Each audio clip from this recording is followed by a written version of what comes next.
There are two main reasons why finding your voice is very important. And then I'll explain and tell you how I did it myself to get to that point. The first one is that your voice is the direct expression of who you really are. It's your biology, it's your culture, it's all the experiences that you have had in life. And that's what we want from an artist. An artist is to express his own truth, which is something that we really need of. And that truth gets infused into the world, beauty, meaning.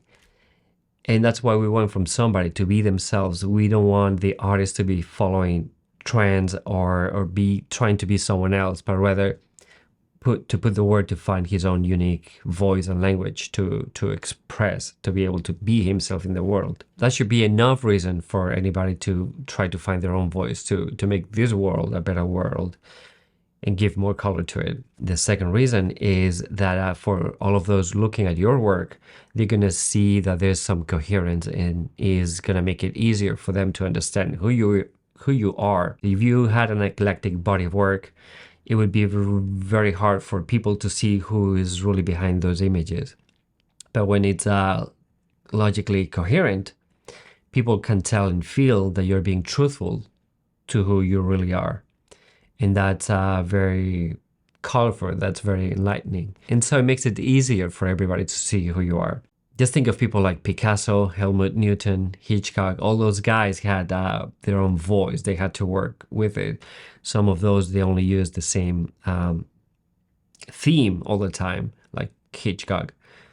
But that was their thing. That was what they were trying to study and get really good at. Through it, they were able to find their own voice. Nude photography for me has been that vehicle through which to find my own voice and language, and to be able to express my own sincere being. And to me, there's two main ways to go about it. One is finding your influences and try to find out what it is that attracts you to them. And so you're going to find that there are certain elements in those people that really resonate with you. And you're going to be taking things from people, but you're not really copying them. You're taking certain elements from different people to make your own thing. And you're going to discard everything else. And that's one way to go about it. You're going to study those people that you like, be aware of who your influences are, and be mindful of it, and incorporate that into your work and make your own unique thing. That's pretty cool. That's the first approach to trying to find out who you are. Then the second thing is to pay attention to your own work. You're going to find in your own work, by being aware of it, that certain elements that begin to recur are not seen in other people's work, but is very unique to you.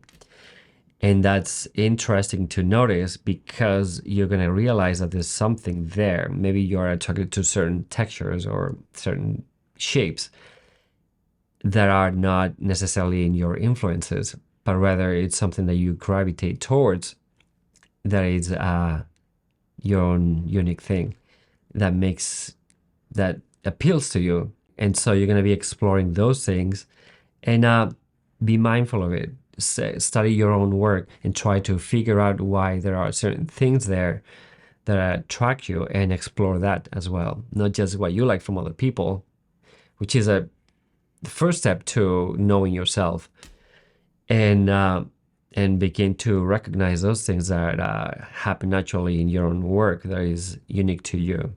And don't reject it because it doesn't belong to your influences, but rather start recognizing that your own uniqueness is important too, and start coming up with those words that make your vocabulary unique. Thank you so much for watching this video, and I'll see you next time. Cheers.